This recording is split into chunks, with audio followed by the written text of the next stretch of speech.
আমরা আসলে শুধু মামলায় যে সহায়তা করছি তা না, আমরা কেউ যদি মামলা না পেতে পারে সেটাও তাকে আমরা সঠিকভাবে জানাচ্ছি। তো সেই ক্ষেত্রে আমরা কয়েকটি ইন্টারেস্টিং কেস অলরেডি পেয়েছি।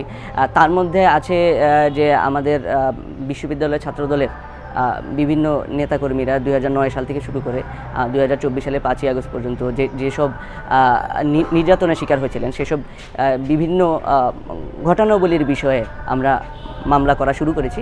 অলরেডি এফ রহমান হলের সামনে আমাদের ঢাকা বিশ্ববিদ্যালয়ের ছাত্রদলের বিগত কমিটি যখন ফুল নিয়ে আসে, মাননীয় ভিসি স্যারকে ফুল দিতে আসে, তখন যে হামলার ঘটনাটা হয় তার বিষয়ে মামলা হয়েছে। এখন আমরা সামনে আরও 3-4টি কেস নিয়ে কাজ করছি। তার মধ্যে হলের মধ্যে আমাদের বিভিন্ন কর্মীকে ছাত্রদল ট্যাগ দিয়ে অথবা ছাত্রদলের সাথে জড়িত থাকার কারণে, আমাদের সাথে ফেসবুকে জড়িত থাকার কারণে বিভিন্ন নির্যাতন নিপীড়নের শিকার করা হয়েছে, হল থেকে বের করে দেওয়া হয়েছে। সেই সব বিষয়ে কিছু কেস নিয়ে কাজ করছি। এবং আরেকটি গুরুত্বপূর্ণ কেস নিয়ে আমরা কাজ করছি, সেটা হলো ঢাকা বিশ্ববিদ্যালয়ের যে সিন্ডিকেট, বর্তমানে সেই সিন্ডিকেট আছে এবং এর আগে এই সিন্ডিকেটের সদস্য ছিলেন এর আগের যিনি ভিসি ছিলেন এবং ভিসি প্রক্টর এবং অন্যান্যরা।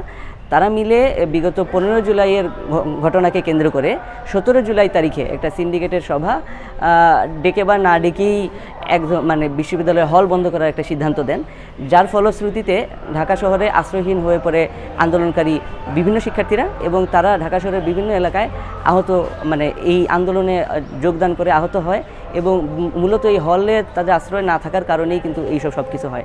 তো সেই ঘটনার উপরে ভিত্তি করে আমরা একটি মামলা করতে যাচ্ছি ঢাকা বিশ্ববিদ্যালয়ের বর্তমান সিন্ডিকেটের যেসব মেম্বার তৎকালীন সিন্ডিকেটের মেম্বার ছিলেন এবং তৎকালীন যে ভিসি প্রক্টর সেই প্রশাসনের বিরুদ্ধে। বিশেষ করে আপনার বুঝতে হবে ঢাকা বিশ্ববিদ্যালয়কে আমরা ধরে রাখি বাংলাদেশের ছাত্র রাজনীতি বা রাজনীতির মূল চালিকা শক্তির জায়গা। তো ঢাকা বিশ্ববিদ্যালয়ে আমরা বিগত 1.5 দশকের আওয়ামী ফ্যাসিবাদী আমলে দেখেছি যে কোনো রাজনৈতিক মতাদর্শ যা আওয়ামী ভিন্ন তাদের বিরুদ্ধে একটি নিপীড়নমূলক ব্যবস্থা গ্রহণ করেছে। তারা শারীরিক থেকে মানসিক, প্রশাসনিক, প্রফেশনাল লাইফে সব রকমের নিপীড়নের শিকার হয়েছে।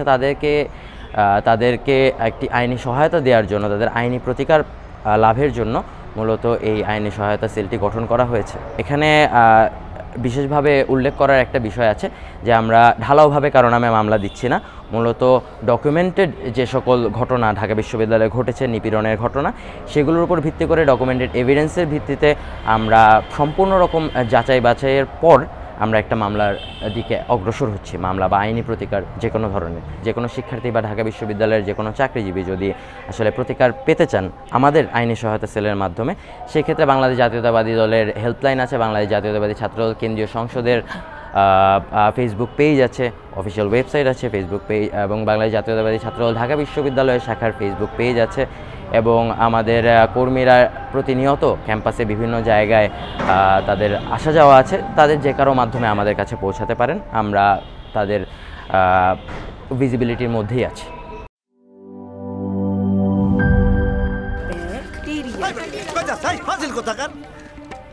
দেখছেন ভিক্টোরিয়া ভিলাকে ব্যাকটেরিয়া ভিলা বানায় ফেলেছে। বলবেই তো, আপনি তো বাড়িতে ব্যাকটেরিয়ার চাষ করেন আর বাড়ির সবাই মিলে তাই খান। মানে অস্বাস্থ্যকর পানির ট্যাঙ্ক বদলে নিয়ে আসুন সেরা ওয়াটার ট্যাঙ্ক। সেরা ওয়াটার ট্যাঙ্ক অ্যান্টিব্যাকটেরিয়াল অ্যাডিটিভ যুক্ত সেরা ওয়াটার ট্যাঙ্ক বিশুদ্ধ পানিতে ব্যাকটেরিয়া জন্মাতে দেয় না। কি বুঝলেন? বুঝলাম, সেরা হলো ব্যাকটেরিয়া মুক্ত দীর্ঘস্থায়ী ওয়াটার ট্যাঙ্ক। সেরা ওয়াটার ট্যাঙ্ক ব্যাকটেরিয়া মুক্ত দীর্ঘস্থায়ী ট্যাঙ্ক।